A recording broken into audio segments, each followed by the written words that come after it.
Takulandirani ku AMTV Malawi kuchimake kwa nkhani zenizeni. Ngati nkhani imeneyo kuno kulibe, dziwani kuti nkhani imeneyo ndi yabodza.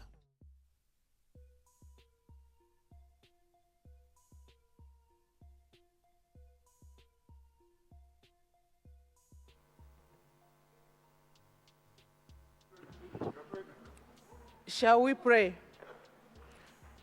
Almighty God, who in your wisdom and goodness has appointed office of rulers and parliaments for the welfare of society and the just government of the people, we ask you to behold your abundant favor as your servants, whom you have pleased to call to the performance of important trust in this land. Let your blessings descend upon us here assembled, and grant that we may treat and consider all matters that shall come under our deliberation in so just and faithful a manner as to promote your honor and glory, and to advance the peace, prosperity, and welfare of this country and of those whose interests you have committed to our charge. Amen.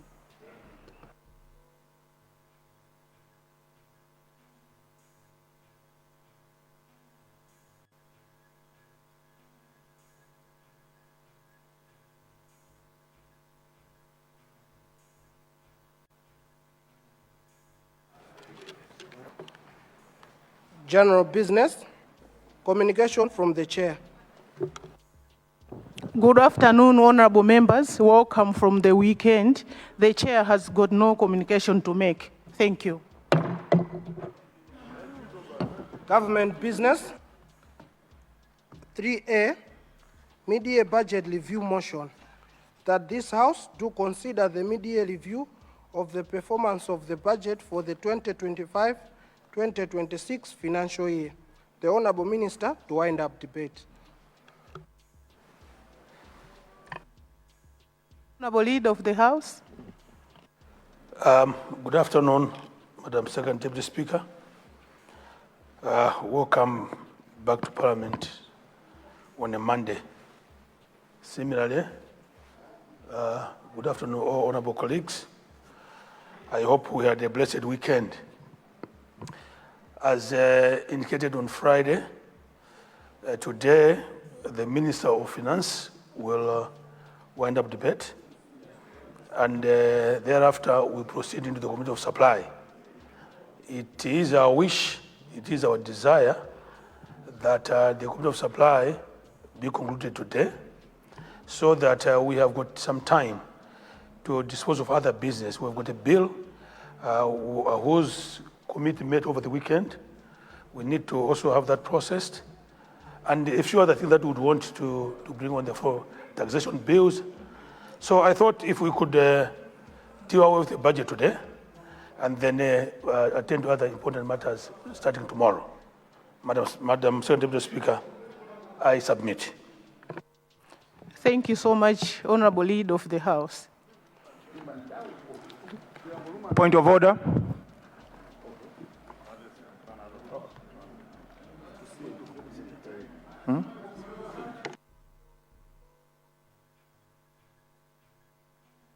Honorable member for, is it Lilongwe Likuni, what has gone out of order? Thank you very much, Second Deputy Speaker. I rise on Standing Order 14. Honorable Speaker, Second Deputy Speaker. Honorable member, Yes. we haven't received anything from the clerks on the table. So if you would want to raise anything to do with Standing Order 14, you have to follow proper processes and procedures of the House. I thank you. Some matters may arise when we are seated already, sometimes. Some matters may arise when we are seated, Honorable Speaker. Honorable member, you have to follow the procedure of the House. I now recognize Honorable Minister responsible for finance and decentralization. Honorable Minister, you have the floor.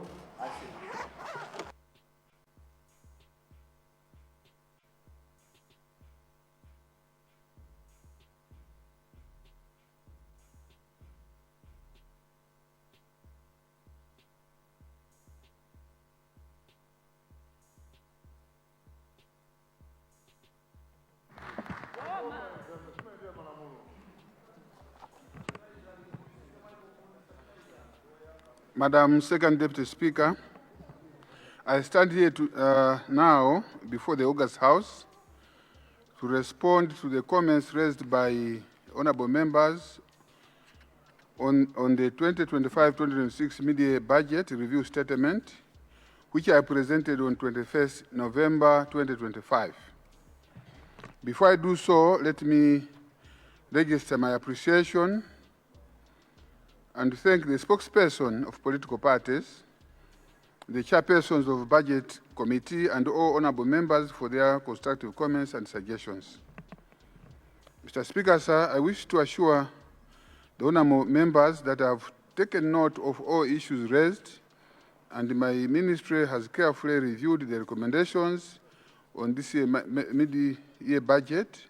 Some of the recommendations will be considered as we implement the budget.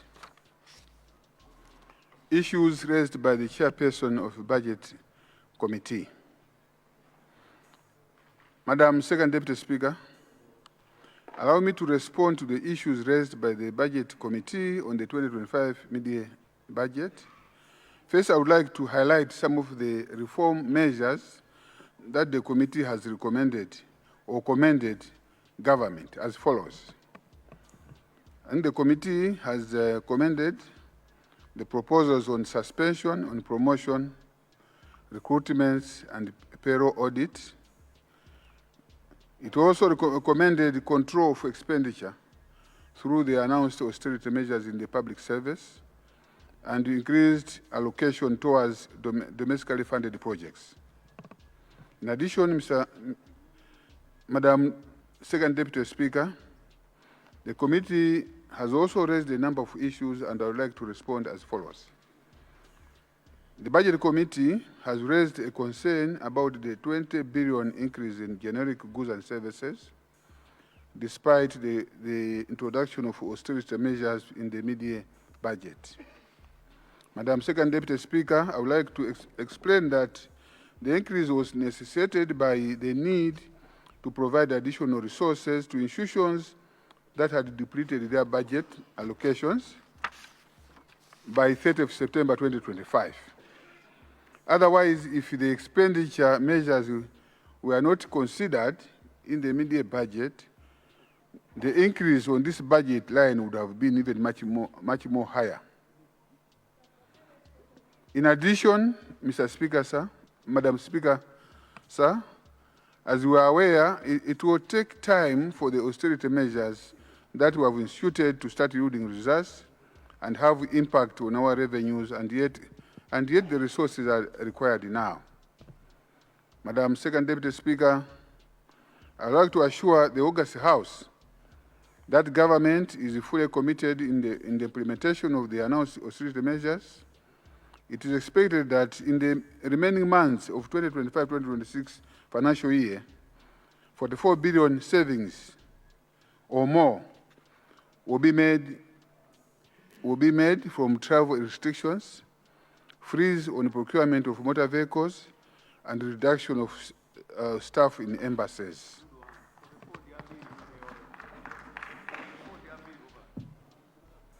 Issues raised by the spokesperson from Malawi Congress Party.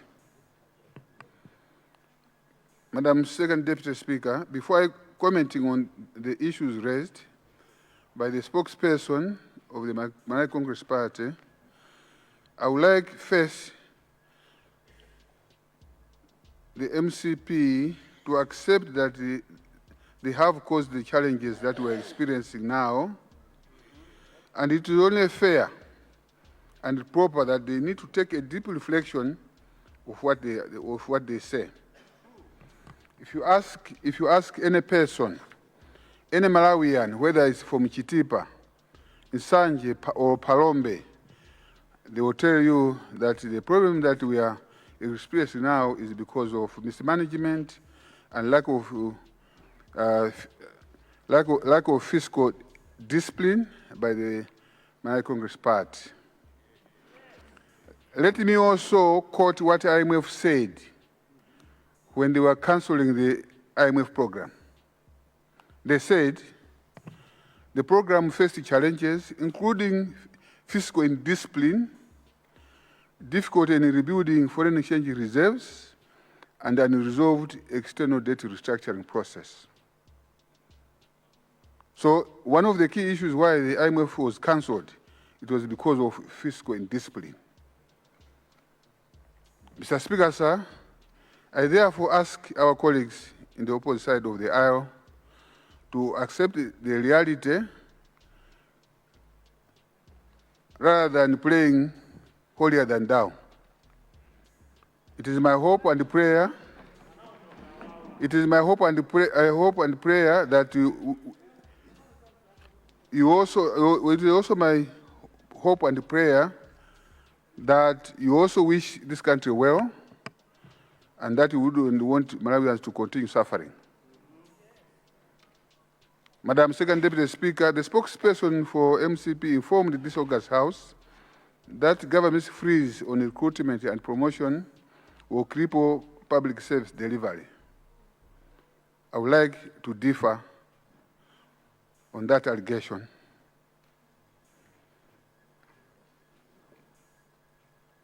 Because I think the freeze in the promotion and recruitment is temporary and is intended to curb careless and unplanned recruitments.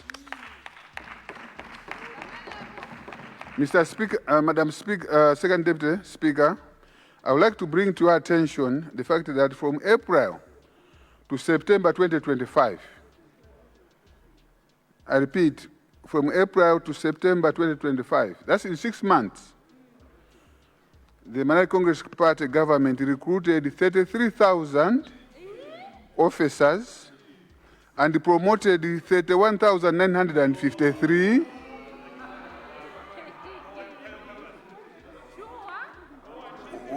without corresponding resources in the budget. In addition,